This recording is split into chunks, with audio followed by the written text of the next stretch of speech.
السلام علیکم ورحمۃ اللہ وبرکاتہ۔ نحمدہ ونصلی علی رسولہ الکریم، اما بعد فاعوذ باللہ من الشیطان الرجیم، بسم اللہ الرحمن الرحیم۔ یا ایہا المزمل قم اللیل الا قلیلا نصفہ وانقص منہ قلیلا او زد علیہ ورتل القرآن ترتیلا۔ عزیز طلباء، گزشتہ سبق کے اندر وقف کے من جملہ احکام کے حوالہ سے گفتگو ہوئی اور وقف کی تمام قسیمات کے حوالہ سے گفتگو کی گئی۔ تو آج ہمارے درس اور سبق کے اندر تجوید القرآن کورس کا یہ آخری سبق ہے، اور اس کے اندر دو چیزیں آخر کے اندر میں ذکر کرنا مناسب سمجھتا ہوں۔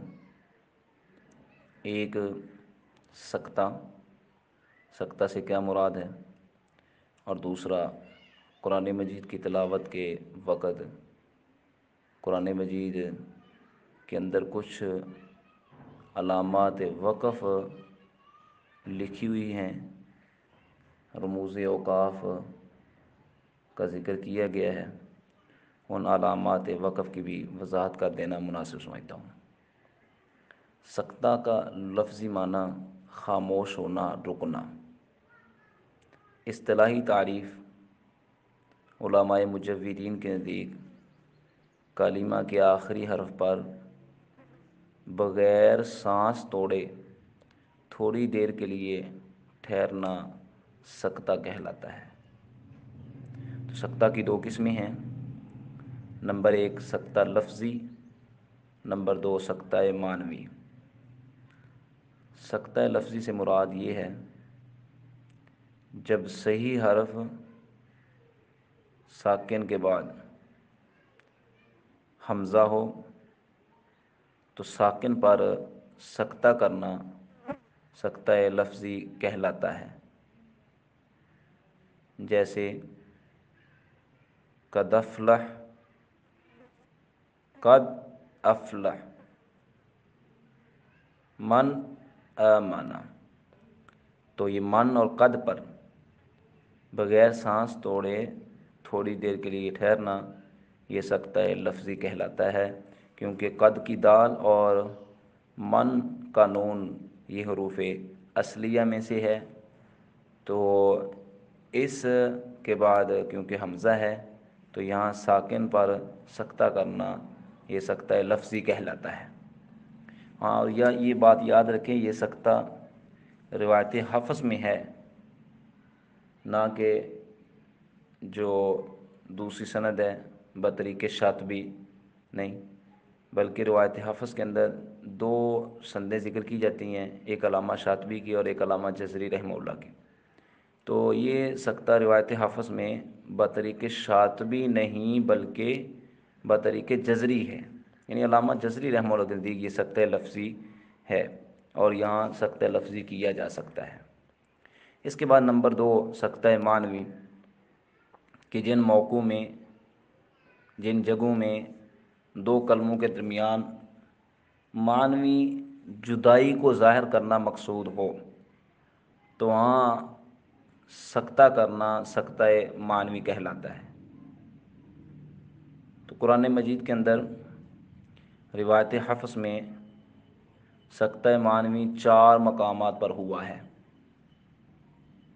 مثلا نمبر 1 سورۃ الکہف کے اندر عوج قیما، نمبر 2 من مرقدنا ھذا وقیل من راق کلا بل ران۔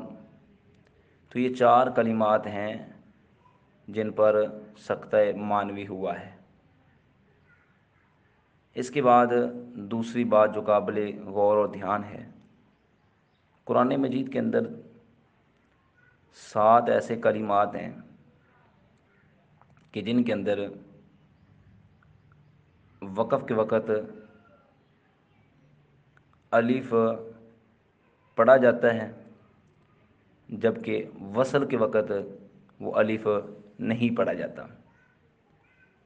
یعنی جب آپ ملا کر پڑھیں گے تو الف نہیں پڑھا جائے گا، اور جب آپ اس پہ وقف کریں گے تو الف کو پڑھا جائے گا۔ نمبر 1، آنا، انا نذیر۔ اب وصلاً آپ پڑھیں گے تو آنا نذیر، وقفاً پڑھیں گے تو انا۔ اب یہاں یہ الف کا نہ پڑھا جانا وصل کی صورت میں اور وقف کی صورت میں پڑھا جانا، بعض علماء مجودین نے یہ مثال دی ہے، اور وہ لکھتے ہیں، کہتے ہیں کہ یہ الف اس وجہ سے وصلاً نہیں پڑھا جاتا کیونکہ یہ نفس کلمہ کا نہیں ہوتا۔ تو جو الف نفس کلمہ کو ہو وہ ہر حال میں پڑھا جاتا ہے، جیسے جاءنا نذیر، اناسیہ الانامل علی ھذا القیاس۔ تو یہ آنا وصل کی صورت میں ہے اور انا وقف کی صورت میں ہے۔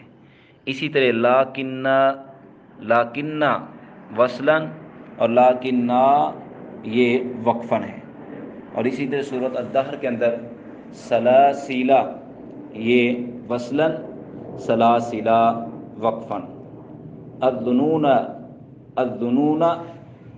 وصلاً، الظنون وقفاً، الرسول یہ وصلاً ہے، الرسول یہ وقفاً۔ اسی طرح السبیلا، اور سورۃ الدہر کے اندر پہلا جو قواریرہ ہے اس کو بھی وصلاً یہاں الف کو پڑھا نہیں جائے گا، اور وقفاً جو ہے نا الف کو پڑھا جائے گا۔ اگر آپ قواریرہ پہ وقف کریں گے تو وہاں الف پڑھا جائے گا، اگر وقف نہیں کریں گے تو الف کو حذف کر دیا جائے گا۔ تو یہ 7 کلمات ایسی ہیں، آنا، لاکنہ، سلاسلہ، الظنون، الرسول، السبیل، قواریرہ، کہ الف وقف میں تو پڑھا جاتا ہے، وصل میں نہیں پڑھا جاتا۔ جب ملا کے پڑھیں گے تو الف کو حذف کر دیا جاتا ہے۔ تو اس کی وجہ یہ ہے کہ کیونکہ یہ الف نفس کلمہ کا نہیں ہوتا، اور جو الف نفس کلمہ کا ہو تو وہ ہر حال میں پڑھا جاتا ہے۔ تیسری بات، رموز اوقاف کے حوالے سے علامات اوقاف۔ تلاوت کے دوران درج ذیل رموز اوقاف کو ملحوظ رکھنا چاہیے، ان کا خیال اور لحاظ رکھنا چاہیے۔ نمبر 1، گول دائرہ۔ یہاں یہ بات یاد رکھنی چاہیے، جہاں بھی آیت پوری ہو جاتی ہے وہاں چھوٹا سا دائرہ لکھا جاتا ہے، تو یہ حقیقت میں آیہ کی گولتا کی علامت ہے، اور اس پر ٹھہرنا چاہیے۔ یعنی آیہ کا مخفف گولتا، گول دائرہ چھوٹا سا، تو یہ کس بات کی علامت ہے کہ یہاں آیت مکمل ہو رہی ہے، اور اس پر ٹھہرنا چاہیے۔ نمبر 2، میم کا لکھا جانا۔ جس جگہ پہ میم کا لفظ لکھا گیا ہو تو یہ وقفے لازم کی علامت ہے، اس پر ضرور ٹھہرنا چاہیے۔ اگر نہ ٹھہرا جائے تو اکثر جگہ پر معنی مفہوم غلط ہو جاتا ہے۔ تو اس لیے تلاوت قرآن کے وقت جن جن جگہوں پہ میم لکھا جائے تو یہ وقفے لازم کی علامت ہیں، اور اس پر ضرور ٹھہرنا چاہیے۔ نمبر 3، طوا، یہ وقف مطلق کی علامت ہے، اس پر بھی ٹھہرنا چاہیے۔ یہاں بھی جس جگہ پہ آیت کے دوران یا آیت کے آخر میں یہ طوا لکھا جائے تو وہاں بھی ٹھہرنا چاہیے۔ نمبر 4، جیم یہ مخفف ہے، وقف جائز۔ وقف جائز کی علامت ہے، یہاں ٹھہرنا بہتر ہے اور یعنی یہاں ٹھہرنا بہتر اور نہ ٹھہرنا بھی جائز ہے۔ ٹھہرا بھی جا سکتا ہے اگر کوئی آدمی وقف نہ کرے تو پھر بھی جائز ہے۔ اس کے بعد نمبر 5 کف لکھا ہوتا ہے، قوف فا، یہ بھی اس کا لفظی معنی ٹھہر جاؤ، تو اس پر بھی ٹھہرنا ہی چاہیے۔ یہ علامت ہے اس بات کی کہ یہاں وقف کیا جائے اور ٹھہرنا زیادہ بہتر ہے۔ تو کچھ چیزیں ایسی ہیں کہ جہاں نہیں ٹھہرنا چاہیے، ان میں سے چند ایک مندرجہ ذیل ہیں۔ نمبر 1 لا، لام الف یہ لکھا ہوتا ہے، اس کا معنی ہے نہیں۔ یہ علامت ہے اگر آیت کے اندر ہو، یہ بات بڑی غور سے سنیں کہ یہ علامت اگر آیت کے درمیان یعنی اندر ہو تو ہرگز نہ ٹھہرا جائے۔ اگر آیت کے اوپر ہو پھر دونوں طرح جائز ہے، ٹھہرنا نہ ٹھہرنا دونوں طرح جائز ہے۔ اگر آیت کے درمیان ہے، اندر ہے، تو پھر ہرگز نہ ٹھہرا جائے، اور اگر آیت کے اوپر ہے تو پھر دونوں طرح ہی جائز ہے، ٹھہرنا نہ ٹھہرنا دونوں طرح جائز ہے۔ اس کے بعد نمبر 2 زا، زا یہ مخفف ہے وقف مجوز کا۔ وقف مجوز سے مراد یعنی تجویز کیا ہوا، جائز رکھا ہوا، تو یہاں نہ ٹھہرنا ہی زیادہ بہتر ہے۔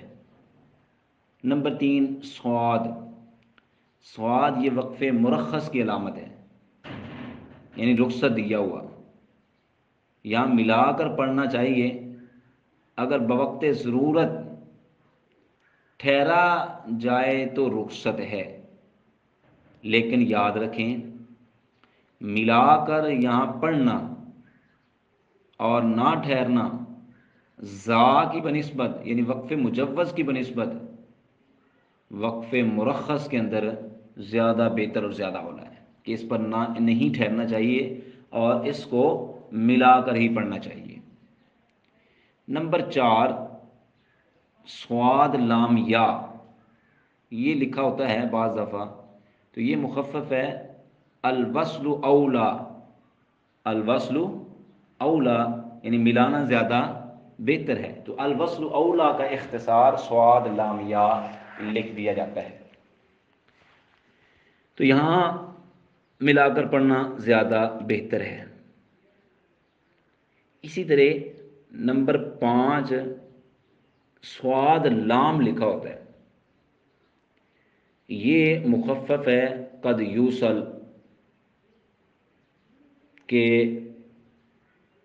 کبھی اس پر ٹھہرا جاتا ہے اور کبھی اس پر نہیں ٹھہرا جاتا، البتہ اس صورت کے اندر ٹھہرنا زیادہ بہتر ہے۔ نمبر 6 قاف، موٹا قاف لکھا ہوتا ہے، یقیل علیہ الوقف اس کا خلاصہ اور مخفف ہے، تو یہاں نہیں ٹھہرنا چاہیے۔ اس کے بعد نمبر 7 سین لکھا ہوتا ہے، تو سین کا مطلب ہے سکتہ، سکتہ کی علامت ہے، تو یہاں بغیر سانس توڑے تھوڑی دیر کے لیے ٹھہرنا سکتہ کہلاتا ہے، جس کی بات پہلے گزر چکی ہے۔ نمبر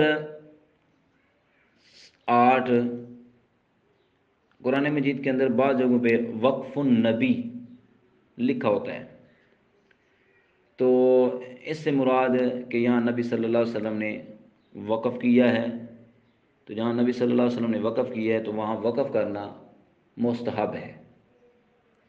اور بعض جگہوں پہ نمبر 8 وقف منزل لکھا ہوتا ہے، تو اس سے مراد کہ جہاں جبریل علیہ السلام نے وقف کیا ہے تو یہاں بھی ٹھہرنا مستحب ہے۔ نمبر 9 وقف غفران، 10 یہ آخری وقف غفران ہے، یعنی بہت زیادہ بخشش طلب کرنا۔ جہاں وقف غفران لکھا ہو تو یہاں پر یعنی پڑھنے والا اور سننے والے کو دعائے مغفرت کرنی چاہیے، دعائے بخشش کرنی چاہیے۔ تو یہ کچھ علامات ہیں وقف کی جو قرآن مجید کے اندر مخفف طور پہ لکھ دی جاتی ہیں، تو اللہ رب العزت سے دعا ہے کہ اللہ تعالیٰ صحیح معنوں کے اندر ہمیں رموز اوقاف، علامات وقف اور من جملہ تجوید کے اصول و ضوابط اور قواعد ضروریہ کو یاد کرنے اور رکھنے اور سمجھنے کی توفیق عطا فرمائے، اور پھر انہی قواعد ضروریہ کے ساتھ قرآن مجید کو پڑھنے کی توفیق عطا فرمائے، جس طرح قرآن مجید کا اولین حق ہے، اور کما انزل، جس طرح کہ قرآن مجید کو نازل کیا گیا ہے۔ تو عزیز طلباء، تجوید القرآن کورس کرانے کا مقصد اور مطلب بھی یہی تھا، تاکہ تجوید کے مختصر جو قواعد ضروریہ ہیں اس سے آپ کو آگاہ کیا جائے، لیکن آخری بات کہ ہمیشہ یاد رکھیں کہ تجوید کے اصول و ضوابط صرف سن لینا یا پڑھ لینا یا یاد کر لینا کافی نہیں ہے، بلکہ تلقی باللسان آپ کوشش کریں، مشق کریں، اور پھر ان قواعد و ضوابط کو جو ہے نا پریکٹیکلی استعمال کرنے کی کوشش کریں، تو انشاءاللہ عزیز یقیناً یہ 10 اسباق کوئی ویسے یعنی تجوید کا فن تجوید کا حق تو ادا نہیں کر سکتے، لیکن الحمدللہ ثم الحمدللہ من جملہ کوشش کی وجہ سے الحمدللہ یہ کافی مفید بھی ہیں، فائدہ بخش بھی ہیں۔ تو ان کو بار بار سنیں اور ان کو یاد کریں، اور پھر خصوصی اپنے جن جن جگہوں پہ آپ ہیں تو اپنے جو محسنین ہیں، آپ کے جو فن تجوید کے ماہر و اساتذہ ہیں، قراء کرام ہیں، ان سے رابطہ رکھیں، ان سے تعلق کو یعنی باقی رکھیں اور ہمیشہ قائم اور دائم رکھیں، ان سے سیکھنے اور یعنی کوشش کرتے رہیں۔ تو یقیناً یعنی پوری زندگی کا مقصد یہی ہونا چاہیے کہ قرآن مجید کو پڑھنا ہے، سیکھنا ہے۔ اگر اچھے تلفظ کے ساتھ، اچھے انداز اور لہجے کے ساتھ آپ پڑھ سکتے ہیں، اس سے زیادہ کوشش کریں کہ اچھے انداز میں قرآن مجید کی تلاوت کریں۔ تو یہ ماہ مقدس یقیناً اس کی آخری گھڑیاں ہیں، اور یہ بڑی بارونق گھڑیاں ہیں اور بڑی باسعادت گھڑیاں ہیں۔ اس کے اندر خصوصاً آخری عشرے کے اندر آپ صلی اللہ علیہ وسلم کا معمول بھی آپ کے سامنے ہے کہ آپ خود بھی یعنی اس کے اندر جو ہے نا بیدار ہوتے اور اپنے اہل و عیال کو بھی بیدار کرتے، اور اس قدر یعنی اپنے ازار بند کو، تہ بند کو باندھ لیتے، کثرت کے ساتھ آپ صلی اللہ علیہ وسلم اللہ تعالیٰ کی عبادت کرتے۔ تو بہترین عبادت بہقی کی روایت ہے کہ بہترین عبادت تلاوت القرآن، قرآن کا تلاوت کرنا ہے۔ میری امت کی بہترین اور افضل ترین عبادت، افضل عبادت امتی صرف اگر ہے تو وہ تلاوت القرآن ہے۔ تو قرآن مجید کی تلاوت کو آپ کثرت کے ساتھ لازم پکڑیں، اور قرآن مجید کی تلاوت کا جس طرح ادا کرنے کا اور تلاوت کرنے کا حق ہے، کما انزل جس طرح اس کو نازل کیا گیا ہے، اسی طرح ہی کوشش اور محنت کریں۔ وَلَيْسَ لِلْإِنسَانِ إِلَّا مَا سَعَىٰ وَأَنَّ سَعْيَهُ سَوْفَ يُرَىٰ۔ یقیناً اللہ تعالیٰ بندے کی محنت کو، کوشش کو ضائع اور رائگاں نہیں جانے دیتا۔ تو اللہ رب العزت سے دعا ہے کہ اللہ تعالیٰ ہمیں صحیح معنوں کے اندر قرآن مجید کو جس طرح اس کے حقوق ہیں اور فرائض اور تقاضے ہیں، اور قرآن مجید کو جس طرح نازل کیا گیا ہے ترتیل کے انداز میں، تنزیل کے انداز میں، اللہ تعالیٰ ہمیں پڑھنے کی توفیق عطا فرمائے۔ وآخر دعوانا ان الحمد للہ رب العالمین وما علینا الا البلاغ المبین۔